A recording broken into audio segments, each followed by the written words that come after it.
saya Hari. Saya adalah seorang praktisioner gitu, orang yang mempraktekkan diet. Dalam hal ini saya melakukan diet keto dan juga melakukan intermittent fasting. Nah, intermittent fasting itu saya tergelitik sih sebenarnya. Saya sudah melakukan ini sebenarnya sebelum saya mengenal konsep ini. Jadi mungkin sekitar 2016 ya yang lalu, Anda tahu namanya OCD gitu yang dipopulerkan oleh Deddy Corbuzier, itu adalah intermittent fasting gitu. Cuma pada saat itu saya tidak mengerti banyak ilmunya gitu, saya hanya melakukan sebagian dari yang dia infokan. Akhirnya sempat turun dan ceplok naik lagi. Nah, hari ini kita mau cerita mengenai sukses dan gagal di bulan pertama. Oke. Yang namanya diet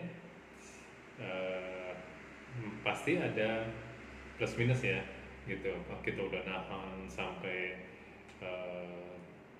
kelaparan, terus tahu-tahu akhirnya makannya kebanyakan gitu. Nah, itu kenapa sih?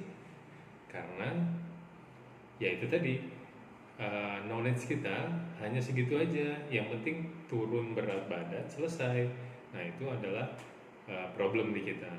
Nah, yang kita harus tahu bahwa setiap orang itu punya standar yang beda-beda ya, maksudnya si A, si B, si C. Nah, saya suka melihat di aplikasi Fastik ya gitu, yang dia baru sebulan terus dia melakukan 20 jam dia langsung turun 20 kilo gitu, atau banyak cara diet lain yang tahu-tahu langsung 10 kilo 30 kilo. Nah, begitu Anda tidak mencapai angka itu, Anda stop. Nah, kenapa di 1 bulan pertama penting gitu untuk Anda mengerti gitu, dan bagaimana sih sebenarnya. Saya udah cerita ya di video sebelumnya, di video yang sebelum ini nih, video keempat gitu. Jadi pada saat Anda mulai melakukan diet gitu, mulai melakukan intermittent fasting, yang keluar duluan adalah air gitu. Baru lemaknya mulai kelihatan mengecil nih. Kenapa? Sebenarnya pada saat gula darah Anda tinggi gitu ya, yang disebabkan oleh karbohidrat yang tinggi di darah Anda, di badan Anda gitu. Itu sama kayak Anda pernah lihat itu nggak sih, kita masak nih, gula kita taruh di air, kita masak nih, kita airnya dikit ya, terus kita kasih gula mungkin 1 sendok atau 2 sendok, terus kita panaskan di panci, itu kita aduk kental jadi karamel. Itulah yang terjadi sama lemak di badan Anda gitu. Itu saya mengambil contoh simple ya. Pada saat jadi air yang ada di badan Anda itu disirkulasi dengan darah. Nah, kalau gula Anda banyak nih di badan Anda, itu ngental yang ada, mengental di badan gitu. Akhirnya dia tidak keluar tuh air gitu, ketahan gitu. Ada 2 hal ya, ada 2 hal. Yang satu adalah gula, yang kedua adalah garam.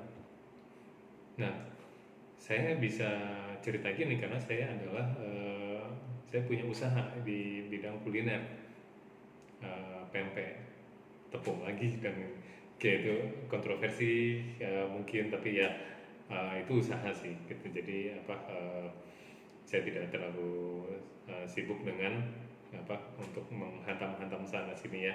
Tapi pada saat saya bikin adonan ikan dengan air itu kan encer. Begitu saya kasih garam langsung kental. Itu dia.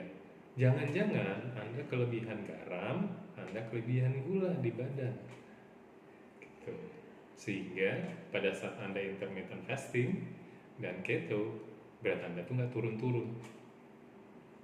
Nah, apa yang Anda harus lakukan adalah mulai kurangin sedikit-sedikit ya. Garamnya kurangin dikit aja gitu. Kita tetap butuh loh kalau ini.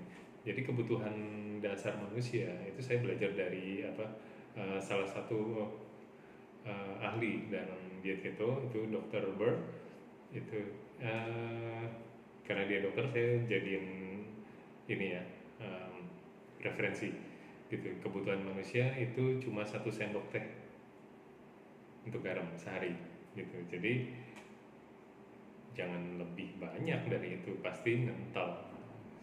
Dia nahan air. Kalau gula dia mengentalkan. Oke.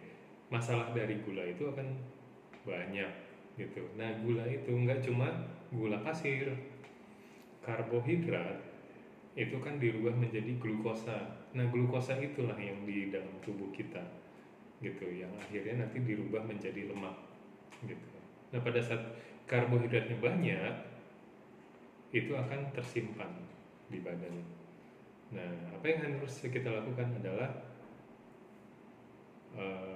mengurangi glukosanya. Asupan gulanya atau asupan karbohidratnya kita ganti dengan protein yang pada akhirnya itu akan merubah kan Anda akan kekurangan gula. Nah, kalau Anda mungkin nanti saya juga kasih link di bawah ya di deskripsi mengenai video ini bagaimana tentang ilmunya gitu ya, bahwa kita tuh bisa memproduksi glukosa sendiri gitu, atau memproduksi gula sendiri untuk kebutuhan badan kita. Ada ininya ilmunya. Saya tidak terlalu canggih mengenai itu, tapi saya percaya dan saya sudah lakukan. Oke, tapi yang saya mau fokus adalah lebih ke yang ini aja ya, kita reducing karbohidrat. Oke, nah di video sebelumnya gitu kan kita juga cerita mengenai intermittent fasting, keto, terus 10 sampai 20 hari pertama. 10 hari pertama, terus 20 hari kedua. Nah, sampai 1 bulan. Nah, Anda boleh lihat perkembangan Anda dalam 1 bulan gitu, lakukan itu. Kalau Anda mau terkontrol, ya coba nanti mungkin kita bisa bikin grup ya. Kita bikin ini. Saya belum jago lah, saya tidak bisa bikin itu pelatihan gitu, tapi saya mungkin bisa bikin grup untuk diskusi mengenai ini gitu. Nanti Anda bisa gabung, Anda bisa join, Anda bisa ngobrol sama saya gitu. Tapi itu sebatas pengalaman yang akan saya share gitu. Nah, juga yang satu hal yang penting yang mungkin di awal-awal saya pernah cerita mengenai olahraga ya. Olahraga itu kebanyakan orang melakukan untuk supaya kita makin bagus nih hasilnya, kita lari pagi setiap hari atau naik sepeda 20 kilo setiap hari. Apakah ada pengaruhnya ke badan kita? Tahu-tahu bisa kurus 10 atau 20 kilo. Nah, kita terlalu fokus sama angka yang pengen dicapai. Kita harusnya nggak terlalu fokus. Kita hanya fokus untuk merubah polanya ya, gitu. Jadi nanti perubahan dari sisi timbangan itu akan menyesuaikan. Pokoknya kita udah mikirin itu sehat aja, udah kita akan sehat. Nah, yang terjadi adalah kalau Anda terlalu capek dalam olahraga gitu, sprint gitu, 10 kilo sprint atau lari yang Anda nggak bisa, hormon kortisol Anda akan naik.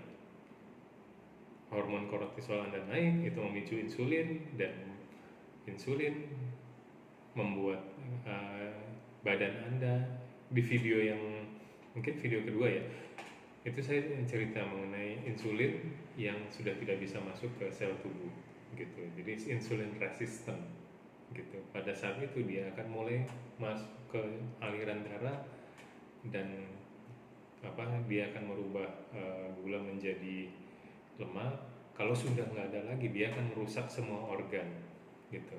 Itu adalah kortisol. Makanya Anda jangan stres, jangan terlalu over training gitu. Training olahraga penting, tapi juga harus diimbangin sama istirahat. Oke.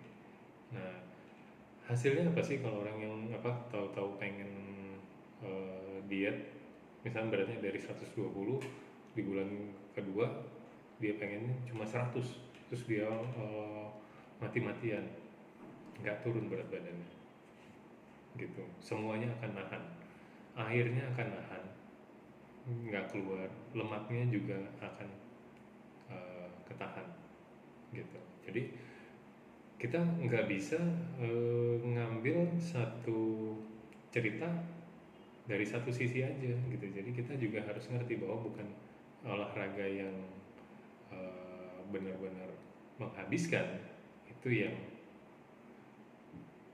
kita perlu, tapi jalan kaki setiap hari setengah jam 45 menit kayak Tia Restia itu malah bagus. Oke, mungkin gitu aja dulu. Terima kasih. Assalamualaikum warahmatullahi wabarakatuh.